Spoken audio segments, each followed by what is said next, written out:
Today's episode is brought to you by Apprentice Academy. Apprentice Academy is my audio production and engineering school based out of the West Barn in Nashville, Tennessee. We have a 16-week program that puts you in the driver's seat, totally immersed in the studio, learning techniques, learning technology, learning everything we talk about here on the podcast, which is how to get in a room and stay in a room, all the nuances of the music business. We love this program. It's a great time. We'd love to talk to you more about it. Hit us up at apprenticeacademy.net. There's a lot of information there as well as a contact. We have a 2021 fall semester starting the last week of August. We also provide virtual classes. So if you can't come to Nashville and participate with us, we've got a great virtual program as well. Reach out. We'd love to talk to you at apprenticeacademy.net.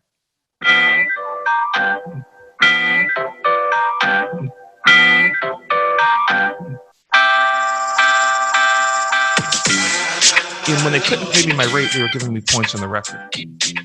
So, instead of making $2,000 a mix, I'd make $1,500 a mix, but I'd get a point on the record, right?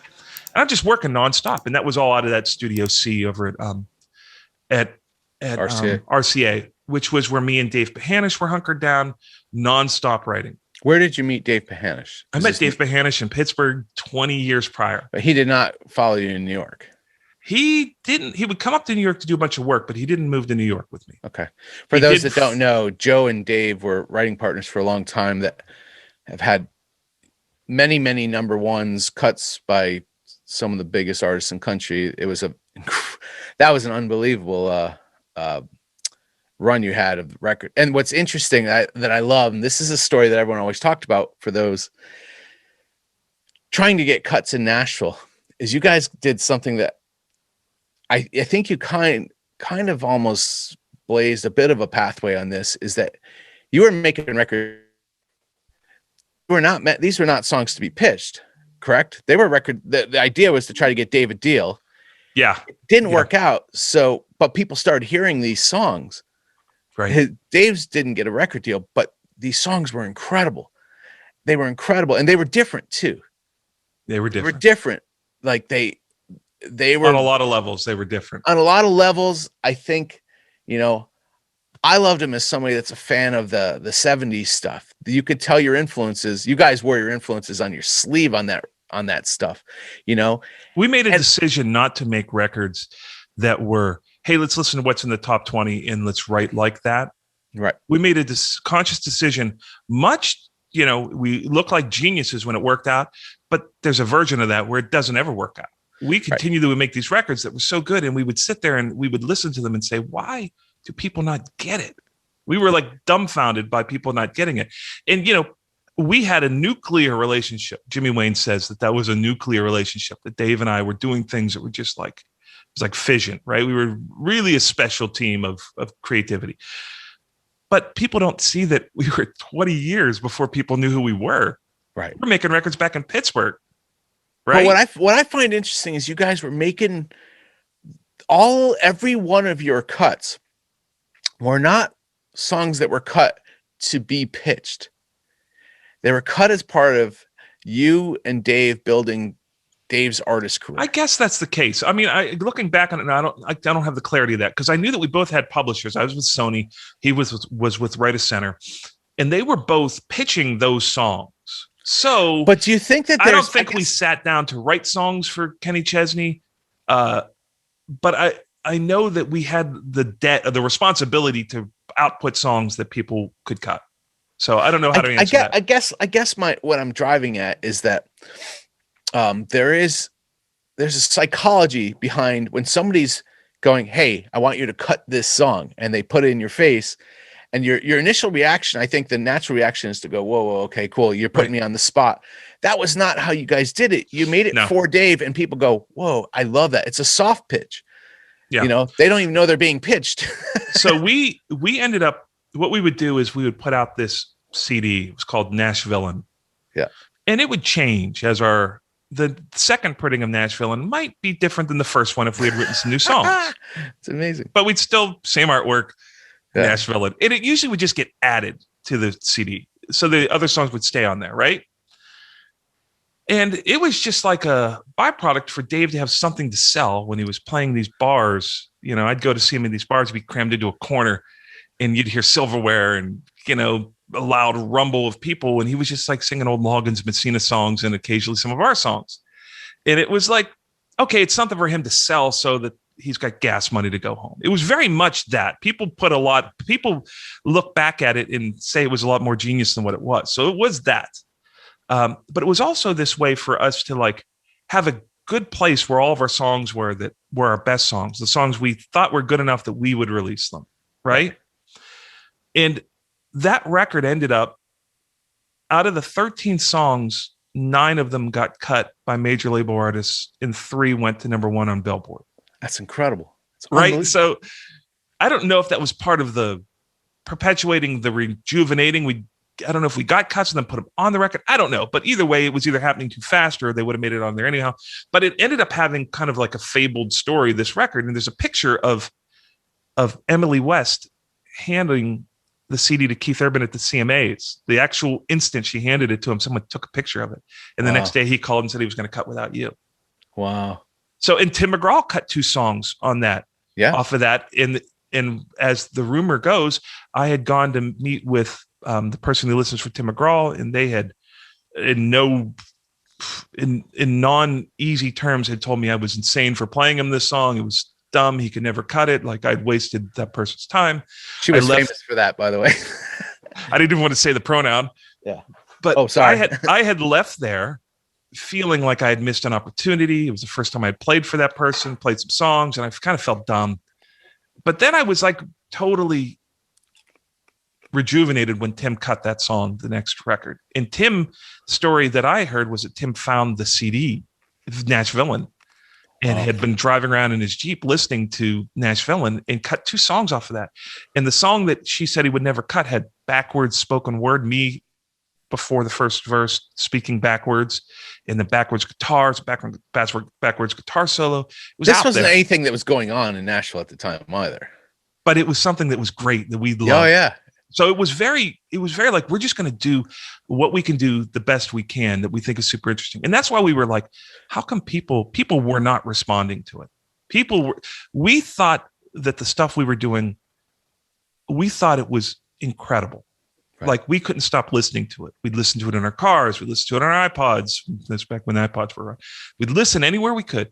And we were getting fed spiritually. Like we loved what we had created, but we just didn't understand. We thought maybe it's us. Maybe we don't see it clearly and other people's music is way better than ours.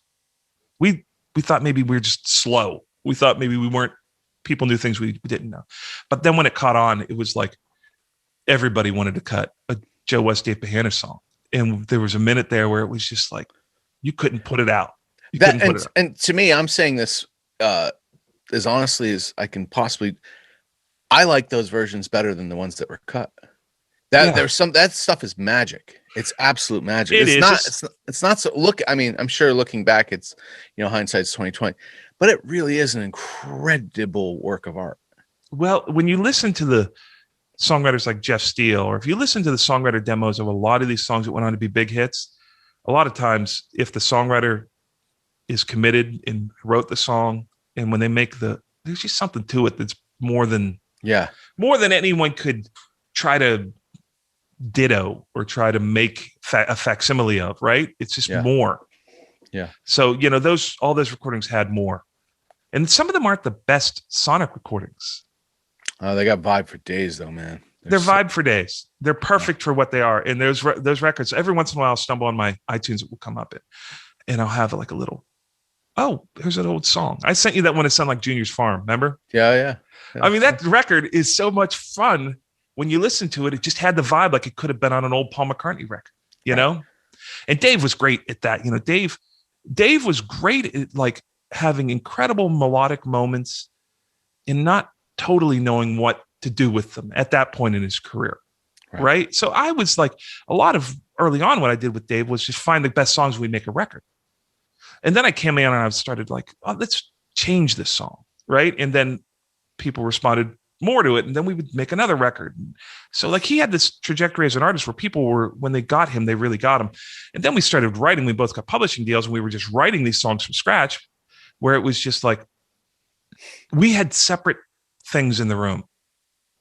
And as long as I filled the space that he wasn't in, I was able to say, that's not that's not a great, let's not work on that song. Right. It's not that it isn't great. Let's not work on that. Let's work on these 6 songs, and then let's make them extraordinary. Because maybe it was because I knew what to do with those 6 songs. Right. But those 6 songs, for whatever it was, when I would listen through some of his ideas, and then we'd make them into full-fledged things that I knew what to do with. Right.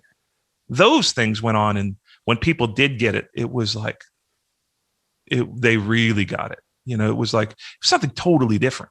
It was like the equivalent of like Nirvana coming along whenever it was hair metal, but it still somehow worked in the genre.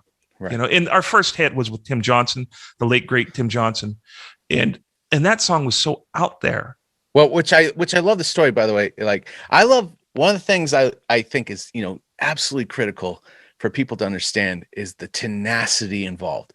And I know, didn't you guys chase Tim forever to get him to write that lyric? Well, so one of the publishing companies that offered me a deal was Tim Johnson and Rory Feek's publishing company. This is before I started doing any of the production for Joey and Rory. So they offered me a deal. I didn't take that deal. I took a deal with Mark Bright and Sony. But I became friends with those guys because those guys were real songwriters.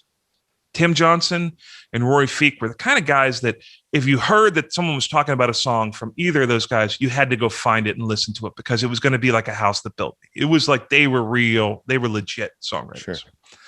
And Tim didn't like me. I had gone out to a meeting with him for the publishing company at Frothy Monkey in Nashville. And I can remember him kind of like, I kind of felt like Rory wanted to sign me. And Tim was like, not so much, you know, he was like, He felt like it was cast upon him. So I just kind of left it. And it was like, you know, it was like, okay, that didn't go well. But then Tim and I started writing and started becoming friends. But this is before that. I don't know what it was, but there was a reason why we said, let's get Tim Johnson. Let's see. Oh, we had heard Rascal Flatts These Days, which was, we talked on our podcast with Jeff Steele about how he'd written the lyric for that, not written the music. And we thought, let's try that. And so we asked him and he said yes. And I remember driving up to Ocean Way at the intersection there of 17th and Villa Place. And Tim had this giant Dodge Ram 2500. And I was in my little car and I handed a CD up to him, you know, and it was like, you know, I was handing it up to the clouds, you know, and he had it forever. Dave and I were probably months. And then we thought, okay, he's not going to do this. All it was the production of the track, exactly how the track was with a na na na na na.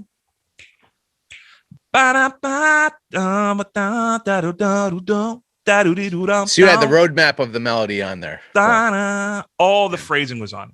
Okay. And Tim is a straight ahead country writer. So like for him, it was not, he said he struggled with it, right, but he knew the track was great. And he said he would go to Starbucks with headphones in and write it for hours on end. And when I was writing, me and Dave were writing with Rory Burke, a famous songwriter.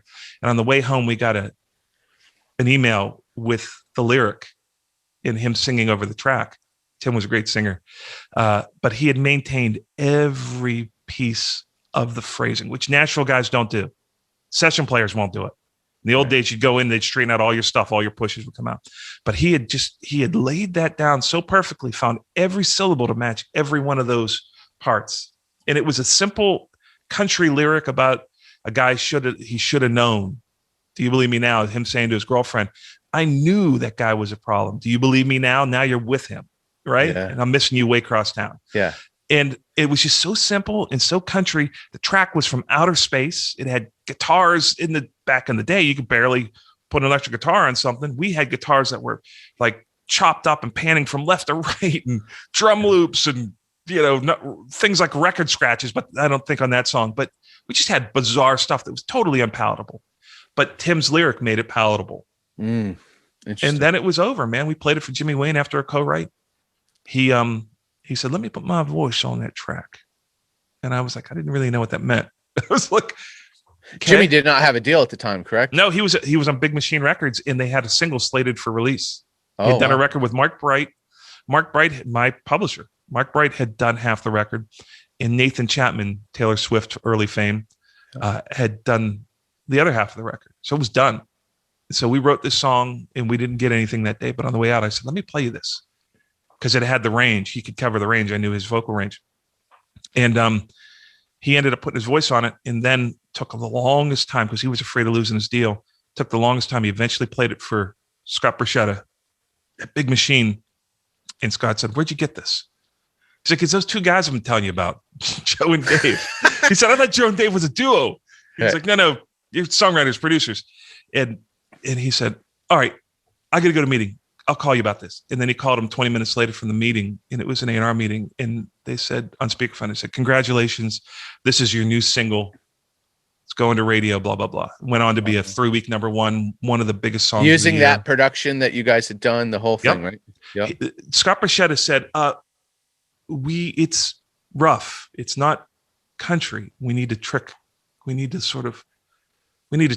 into thinking this is country. Can you put a mandolin on it? So we went back to the studio and grabbed the mandolin and went ba-da-da-da-dum right in the intro. So if you listen to that song, you'll hear ba-da-da-da-dum and ba-da-da-da-dum. 1, 2, 3, 4, 5. After that 5th note, there's no mandolin in the track. That's it? Just the one? It was like perfect. That's all we need. And there was a drop, right? Didn't you add a drop somewhere to it? There was a drop at the end where we go, so do you believe me now? It's like in that donut hall where the music drops out. Yeah. And he said, yeah, we need a big moment. And so we put that in, and that was it. I remixed it. I played bass on that. I played keys. I played guitars. I played everything but the drums and pedal steel. I think we had a pedal steel. Yeah, the pedal steel. Yeah. Dave played, I don't know. Jimmy played the acoustic on it. That great little riff at the beginning. Jimmy came up with that. Yeah. In that record, when they played it at country radio, they said the record, all the radio stations called them and said, our phones won't stop ringing. Like it was one of those songs that people would pick up the telephone. I don't know why you would do this, but people would call the radio station and give them like opinions about music. I don't know. Maybe request it again. I don't know. But they said they got nonstop phones. And from that point on, it was just a drag race to #1. Wow. That's amazing. That was a special time. That opened it all up. Then everybody was curious, like who Joe and Dave were. Right. And then the next was Toby Keith. Or was Keith Urban next? I think it was Keith. I think Keith Urban.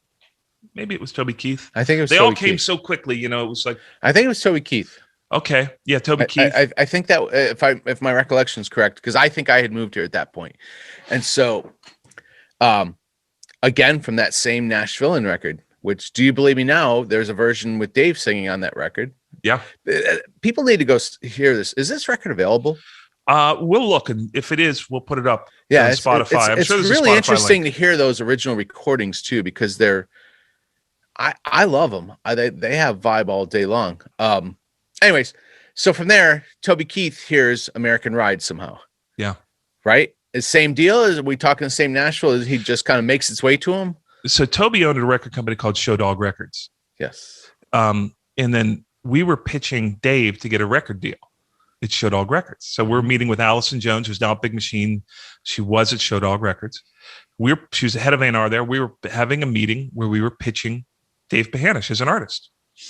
And for whatever reason, all those meetings blur into one another, but it didn't happen. But we gave her a CD. We wanted to take it in the briefcase, like we had imagined. That's how dumb we were. Like we'd sit around and think about these things. Like, let's take it in like a briefcase, like you have the nuclear codes. Yeah, like Pulp Fiction. Remember that scene in Pulp Fiction where he opens it and you don't ever find out what's in the briefcase. The light comes out of it. The gold light comes out. Yeah. So we said, we'll bring it in a briefcase and give it to her like that, But what we did tell her was, hey, we wrote this song and literally there's no one that we'll just throw it out. No one can cut this song except for He's the only guy that could pull it off. And we believe that. When we wrote it, I didn't even want to demo it because I'm like, who's going to cut this? I mean, it's absurd. The song's absurd. So it ended up being that Toby got it. He listened to it. He held it on hold for years, and he writes all his own stuff. He never cuts outside song, maybe once or twice in his career. And he just kept coming back to it. And eventually he was like, I got to cut it. So he called and said he's cutting it. I got the call. I was in a co-write. and it went to number one so fast because somebody leaked it to radio, and he hadn't had a number one in a long while. He'd kind of fallen off the glide slope, and it went to number one in 13 weeks, which is released early because someone played it on a radio station, got a copy somehow, and played it, and so they had to release it early. I got the notification that it was going to be the single, and then 13 weeks later, I was in the follow-up co-write to the co-write that I originally was in. It was a girl on Warner Brothers. And I was in the follow-up co-write with her, and they called me and told me it was gone number one. Wow. Because you get these calls on Friday usually, or Thursday, and let's say your song's going to be number one next week, because they know, I guess, enough of the reports are in for them to know what's number one the following week. Right. Yeah. Right. And then from there comes Keith Urban recording Without You. One of my all-time favorite songs. I love this song. It's my favorite of all your songs. That comes through a friend handing. That's Emily. That's West. Emily West.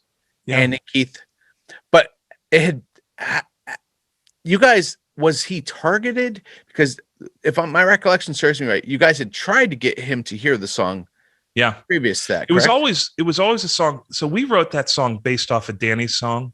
Yes. People smile and tell me I'm the lucky one, because of that flat seven there, right? Yeah. So it's based off of wanting to write something that felt that way.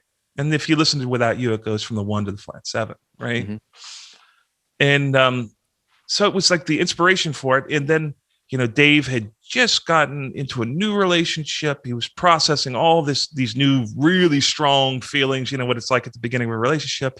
He'd been down to Belize and met family, and all that stuff was really autobiographical about Dave's situation.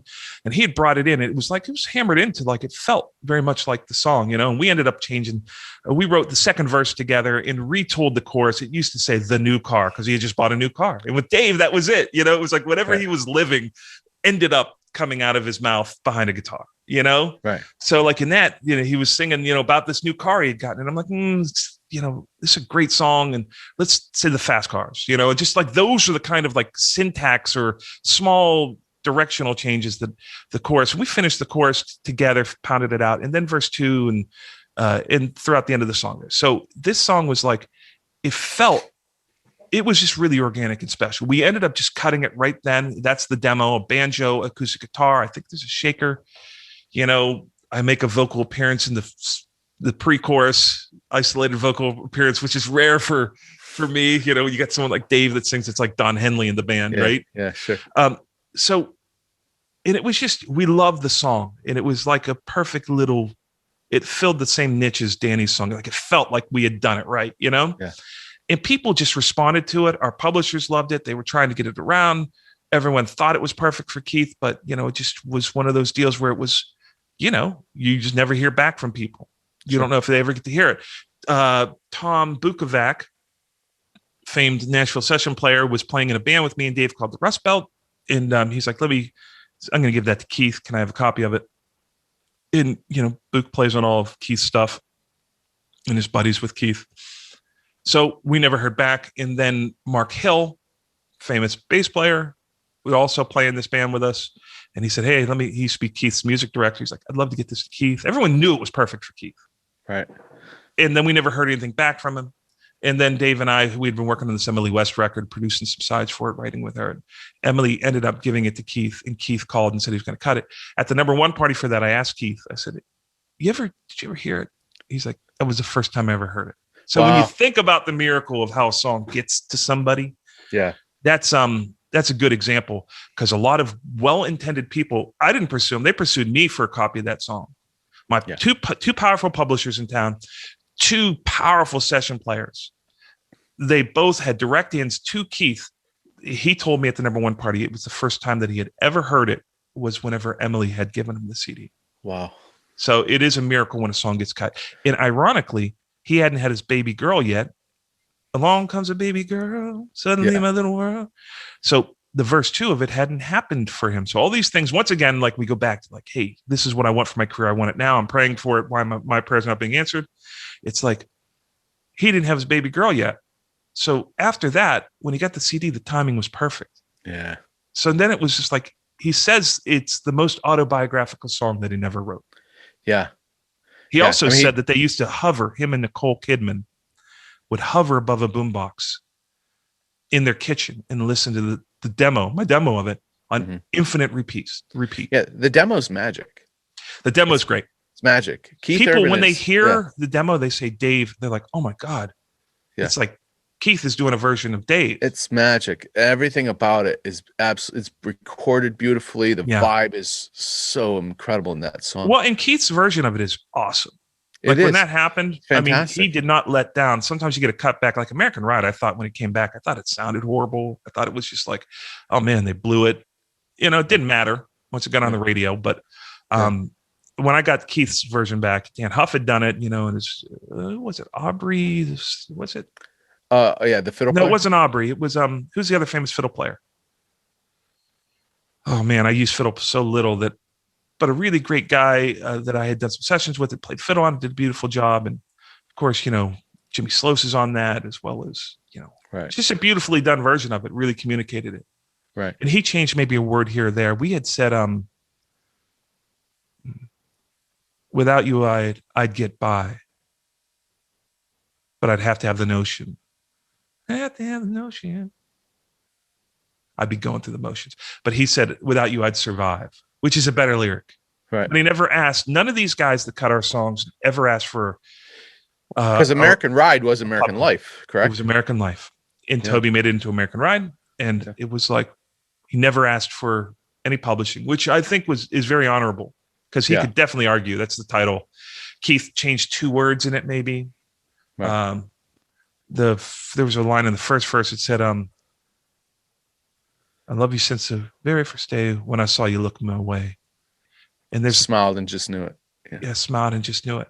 But there's a different line there in the original, which I can't remember now. But there's just 2 tiny little tweaks that he was like, oh, this is how I would say it, you know? Right. Yeah. But never asked for any publishing. That's cool. That's cool. Okay. So from there, you then, at this point is when you start building the studio, correct? The Dream Studio. So yeah, I went from the ISO booth to RCA Studio B, which I had for a couple years. That's where a lot of that Jimmy Wayne record was done in there. Right. And then you had the Edge Hill room, right? Right. Edge Hill, which is like a cool little old turn of the century, like factory. It's just off Music Row here in town. Yeah. It's like a half a block off of Music Row. I would call it Music Row. It's where everyone goes for lunch. I had a big sort of loft there, which was fantastic. And that's where you did Do You Believe Me Now, correct? No, Do You Believe Me Now was in the other place, but Without You and American Ride was there. Okay. But we used to have parties in this place, and when people would spill beer, it was a factory, so it literally went down to my neighbor's apartment because it was live work. Right. And this guy was a saint. He never complained, because I'm rocking music, I'm having parties, never complained. And one of the times there was an ice chest with a bunch of beer in it, and evidently it had gone right through the floor and onto his computer and ruined his computer. Oh no. He still never complained. And then one day I'm in a session, he knocks on the door and I open it up and I'm like, here it comes. It's going to be the worst thing that ever happened. He said, do you have a light bulb? Didn't have any light bulbs, and he had blown a light bulb. I went into my bathroom and pulled the light bulb. There's no way that dude was leaving there without a light bulb. That's amazing. He's the best neighbor ever. That's incredible. That studio was beautiful. Yeah, it was great. And then we built the barn here on the property. And we've been in the barn now for 10 years, if you can believe that.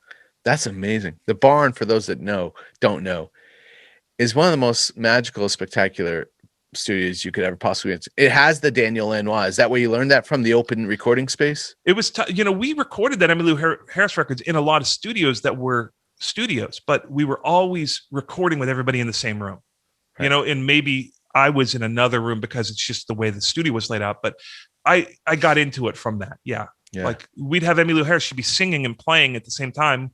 And then Dan Lanois' amplifier would be right at her feet. Right. So you're like, oh, ugh, as an engineer, you're like, ugh. But, once you put up the faders, it didn't matter. It was so musical. Everything was great. And once you put them in the right distance, one became a ambient mic, like what AC/DC guy, what Tony Platt was saying. Yeah. Make your vocal mic a room mic for your drums. Put it in a spot that makes sense, Yeah. A lot of that came into play, but yeah. All right. So from here, let's talk about the Grammy. So this is obviously a very big deal in all music people's career. One I don't know about yet. Hopefully one day. This is Joey and Rory. And Joey and Rory were this incredible I get a country duo, right? Yeah. I mean, I know that they were Country Duo of the Year. I think they were yeah. awarded or nominated a couple times for. Yeah, and unfortunately, Joey fell ill with cancer, and they knew she was not going to survive this. Correct? Is that accurate? Well, I don't know. You know, it's hard to say because you always pull out for the other percentage. If you're 95%, there's still 5%, right? Sure. So I don't know about that, but I think they knew at a certain point. But she was getting progressively more ill as this record went on. She was a stunningly good singer, and he's an incredible singer. Yes.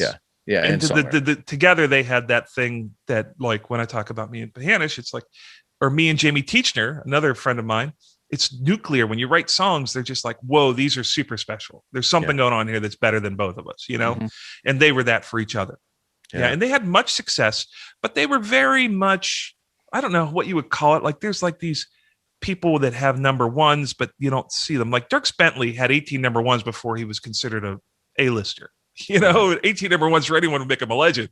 But in country, you end up being like this guy who has the slot right before the big timer, if you have that kind of career. And they were having that kind of career where they were successful, but they weren't headliners. They weren't big, right? They weren't the names you would name in the genre. Right. Okay. But they start making this record of, what do you call it? Standards. Traditional hymns. Yeah, traditional hymns. It was a gospel record. It's a gospel record, bluegrass gospel record, like bluegrass, Brother, gospel Where Art Thou kind of vibe. Exactly. So they started making this record, and she's recording this whenever she feels well enough to cut these vocals. Correct? And she's doing it in hotel rooms. She's doing it. And you were tasked with the idea of taking her vocals and, you know, because I mean, she was a stunningly good singer, but I know at the time she was not feeling well. And so they would do it whenever she felt well enough to record it. And then they send you the vocals and you would put them in. So they originally had gone into Larry Beard's place, right? Mm-hmm. And that's a very, you know, they had gone in for like a day and cut a bunch of stuff, right? Okay. And so she had sang some things there on like a C12. And I had done a record, I think prior to this. Yeah.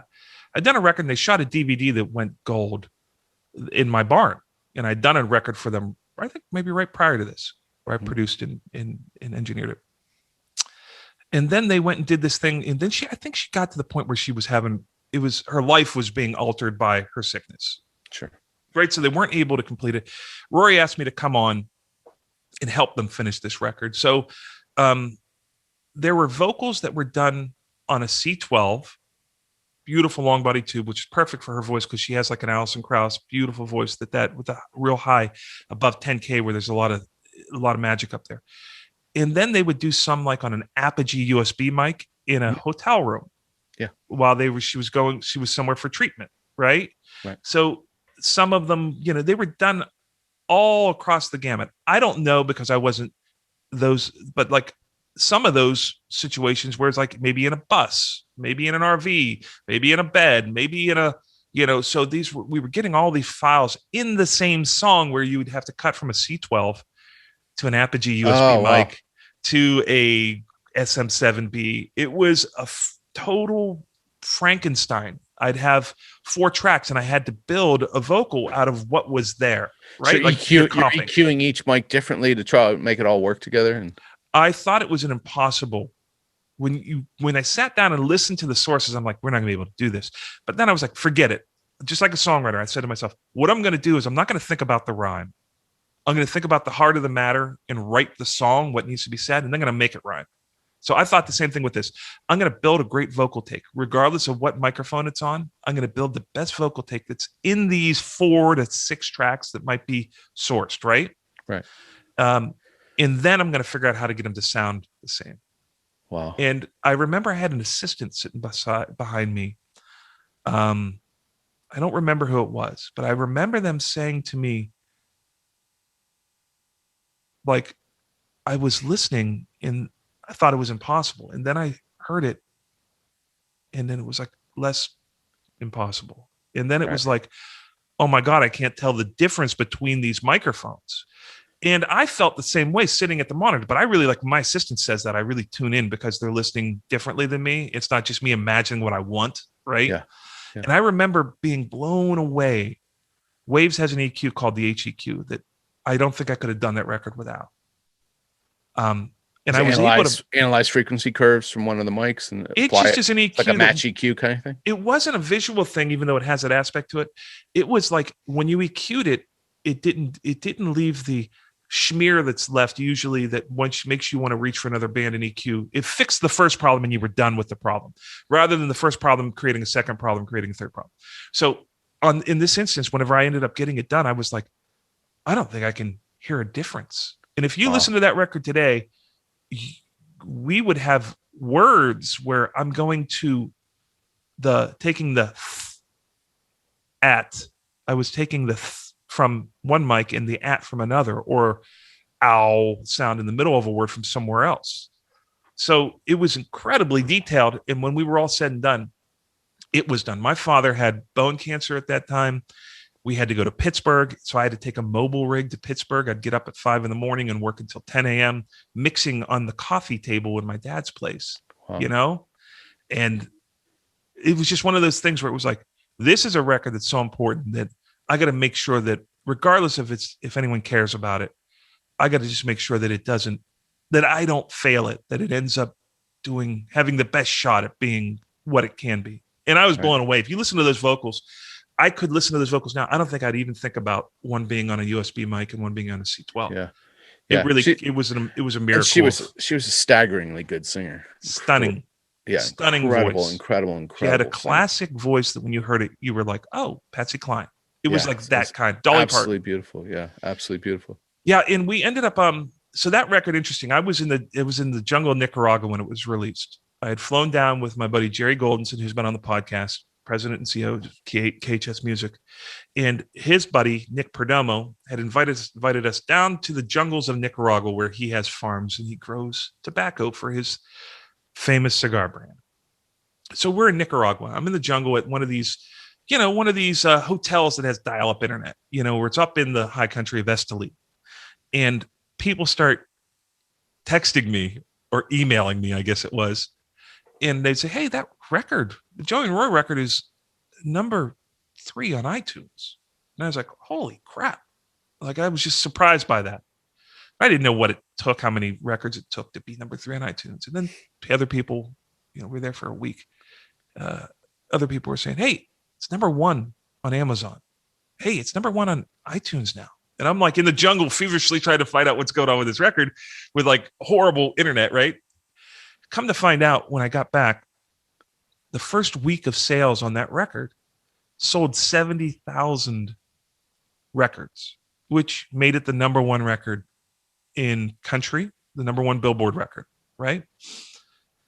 68,000 copies of those records were not Amazon and iTunes. They were hard physical copies that people had gotten into their Toyota Outlander or whatever and drove to Walmart or drove to Cracker Barrel. We sold over 500,000 just at Cracker Barrel. That's went to these places and bought the record, 68,000 copies, and they ran out. So the next week we were right up there again. And it was a national story. I remember it was on the Today Show. It was everything. It became. That's what it was.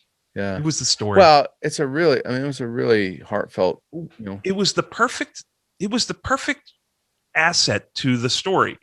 Like to demonstrate the story. They were all over the television, and it was just, that record went on to be like I want to say a 15 to 20 week number 1 in the Christian world. It went on to be the second biggest selling record of the year in country. It was a 5 or 6 week number 1 at country. It was a number 1 all genre, hip hop, hot AC. Every record sold in America. It was the number 1 sold record in America that week. And coming back to relationships, circling back around, if you don't recall, Rory was interested in signing you to a publishing company. That's how he knew you. Totally unrelated, right? Yeah, no, totally, not so much. No. Yeah, and it was one of those things that they had just honestly lived a story, right? So it's like, if you're making records, you're engineering records, you're producing records, you're writing records, you honestly find something. Me and Dave tried to do this. Me and Jamie Teachner. Whenever I sit down with another great songwriter, I try to figure out how we can really speak to the heart of a matter, of something that is legitimately a story that people care about. Rory and Joey and Rory lived a story that people had 0 degrees separation from. I was mixing it. My dad had bone cancer. My niece they took a tumor the size of a football out of her that year. So people got to live their story, or Joey and Rory lived everyone's story transparently. So everybody didn't feel like they were going to listen to Joe and Rory. They felt like they were going to listen to them.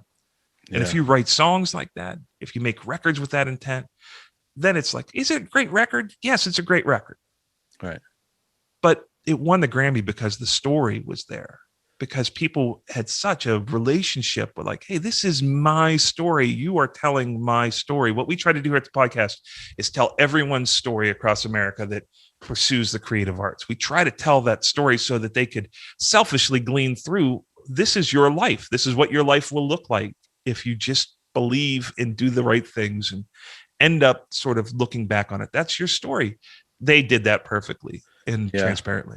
Yeah, it's absolutely beautiful. And, you know, one of the all-time dreams of musicians and engineers to win a Grammy. You did it. So we got to go out, me and Kim. This is where my Ron Jeremy picture comes in, which I'll superimpose over the screen. My wife was stunningly beautiful. Took pictures of her getting ready. We were at the hotel in Los Angeles, getting ready to go over to the auditorium. And, you know, she looked gorgeous. And we're walking through the auditorium, and there's this perfect light coming through. And as a photographer, the world's best, worst photographer, I know if the light's good, I'll cheat and just say, let me click the picture. That's going to be a beautiful picture. So I have this picture of my beautiful wife standing in her gown, squinting just a little, but look, a really interesting, beautiful look on her face. And I take the picture, and this guy walks right in front of me, like in between. So I'm like, oh, let me take another one. But when I go back to look at the picture, the guy was not in front of me, but he was close enough that he cast a perfect Alfred Hitchcock shadow onto the wall beside my wife. And it was Ron Jeremy. And he is the only person that I could show this picture to anyone and they'll instantly say, that's Ron Jeremy. His shadow is perfectly. It's so undeniably him. Yeah, but we got to go out to LA and we had the full experience. Like we got to go to the Grammys. They called. I remember whenever the category came up, I was sitting right next to Starkey Puppy, Mark, who's been on the program. And I leaned over to Kim, like as they were about to announce it. I said, we're going to win. I just knew it. Yeah. I could feel it. And it's not like me, I don't do that.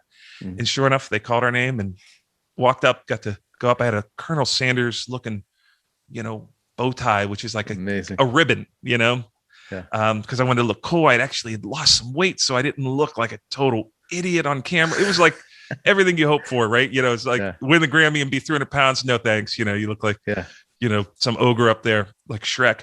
But, I got to thank my wife and Greg Vizza. Great full circle moment. Got to thank Greg Vizza for getting me my start. I told him I'd always thank him if I won a Grammy, and 30 years later, I did. That's awesome. And got to have that. It was an incredible night. Then my wife and I and the two guys that helped me engineer their record here at the barn met up. They couldn't get tickets into the facility, even though they both won Grammys. They got statues. We met up with them and drank and smoked some cigars and hung out. That's awesome. All right. So post Grammy, big deal. You then start the Apprentice Academy.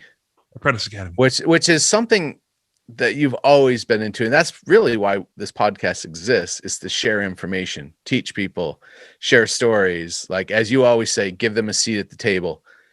The Apprentice Academy is a result of something you felt was missing, which was mentorship and being an apprentice, to learn every step of that doesn't really exist anymore with home studios. You don't have that same, it's very true, that same trajectory.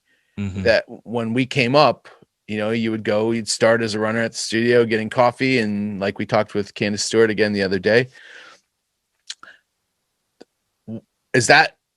was that the impetus for starting the Apprentice Academy? I think so. I think that, and also I would get, you love teaching people. You have here's what I love about it. I love that moment that you see them get it. Yeah. And it's like showing a magic trick to someone.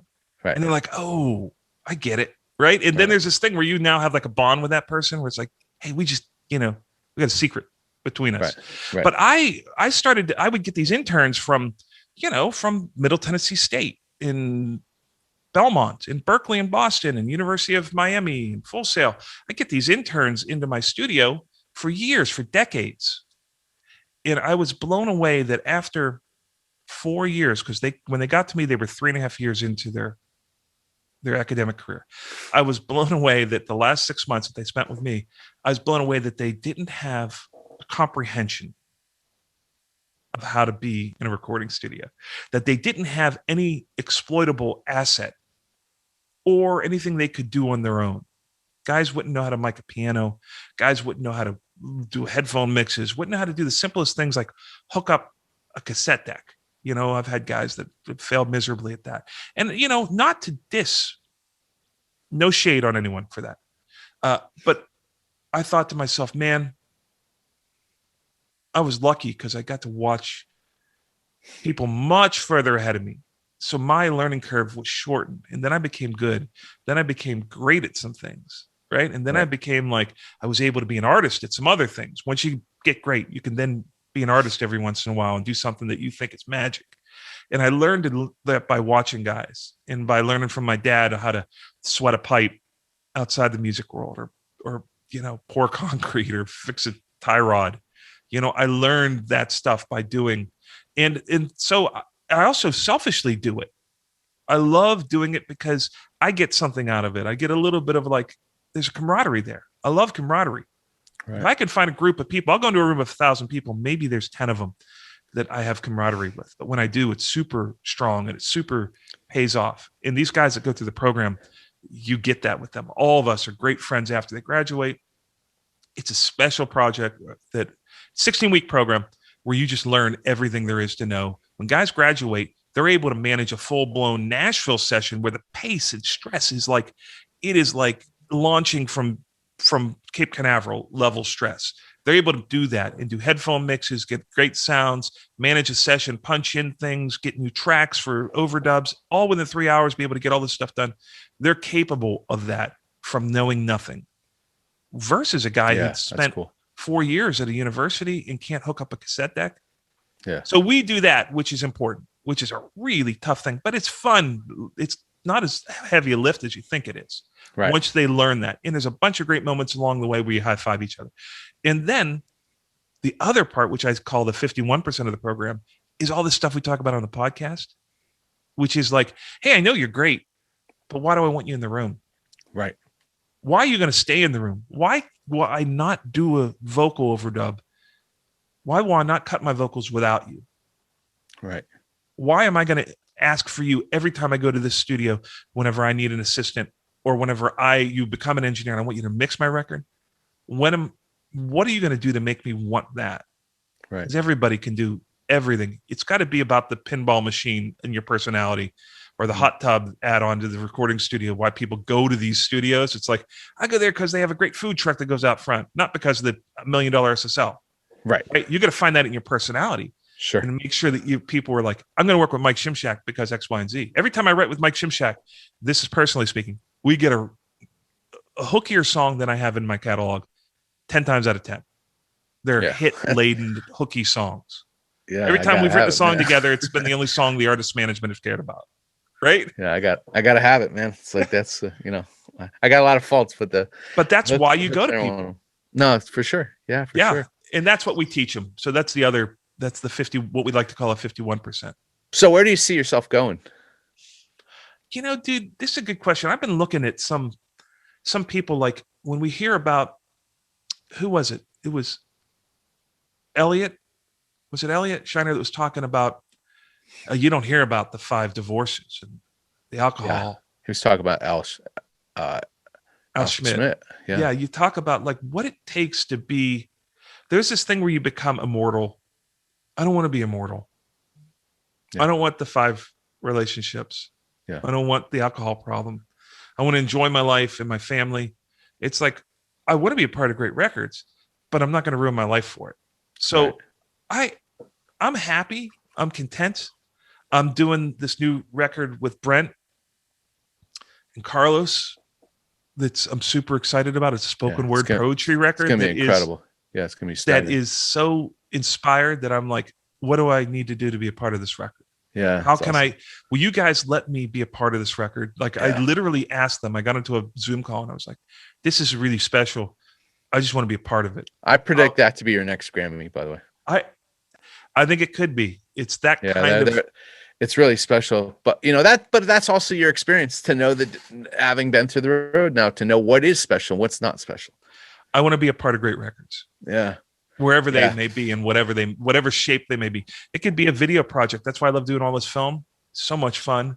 Yeah. Anything that's new and challenging, and I want to be a part of great creative outlets. And I don't care if it wins a Grammy. A Grammy is what it is. I'm grateful, but it's like, it really is a trinket when you think Right. of it. It means something, and like, hey, you did something that's an extraordinary level of success. But there's guys that would give up a marriage for a Grammy. Yeah. And I don't want to be that guy. Yeah. Yeah. No, for sure. Yeah. So if it's inspiring, I'm there. Yeah. 10 times out of 10. Well, it's very cool. Did I miss anything? I'm trying to think. I think that brings us up to date. That's pretty incredible story. That's a pretty long. We're at an hour and 53 minutes on my timer. Oh, really? Okay. Yeah. Well, I mean, it's just, it's a pretty incredible story, but I don't know. I just thought, this podcast was my idea to do with I Joe, felt because apprehensive about doing it. I know you did, but I actually think it's a pretty fascinating story. And I know that as a listener, I get inspired when I hear other people's trajectory, and I see myself in them, so I'm Right. hoping that people get the same thing out of this. I think that's the ticket, man. Is like, it's an explanation why all these people we interview are so successful. It's like, it's not uncommon that they have a lot of the same mental priorities, work ethics. There's just something to it that if you just watch them long enough and start living like that, it's like that. This some guru I was listening to was like, you should hang out. You should be the least successful person you hang out with. Right. I'm not totally for that, because I believe you hang out with people because they're good people. Right. But I get what he's saying, which is you should be pushing yourself. If you should be a millionaire in a room of billionaires. Right. If you want to be a billionaire. Good point. Do you want to be a billionaire? But if you want to be a hit songwriter, you need to be writing up. You need to be finding people that inspire you, that feel like you're writing things that you can still participate. You don't want to go so far up that you don't participate, but you want to be a necessary part of the room you're in. But yeah, you got to find these people, and you got to be hanging out. You got to be trading up all the time, trying to push yourself. Yeah. Getting into the fast lane. Yeah. Yeah. Well, as you would say, I think that's it this week from the West Barn. Make sure you like and subscribe and hit that bell. You're good. Yeah, no, this is a very weird. You usually do all this stuff, but How have we gone this long? That's actually really cool, because there's a lot of stuff I didn't even know, and you and I are great friends, So Yeah, man. that's a cool story, man. Really cool story. And Well, like I I also said, just thought it was important that people understand that the guy hosting their program and has had his own really interesting story too of how he got there. We don't talk about ourselves too much on this show, but that's, you're a very qualified dude, and I've personally learned an awful lot from you. Thanks, dude. It's cool of you to say. And you're right. It's the story is the only thing that is worth documenting. If you don't have the story in your song or in the record you're doing, it's like, good odds are it's going to be forgotten. Yeah. So cool. Well, thanks. Yeah. Hey, thanks for having me on. Yeah, man. We're gonna do one of these for you. Oh, you up for it? My story's not nearly as interesting. Yeah. Oh, please. Yeah. So, well, cool, that's man. awesome. Do your sign off. Let me hear it again. My sign off is thanks again for joining us this week from the West Barn. This is Mike Shimshack, Joe West signing off. We'll see you next week.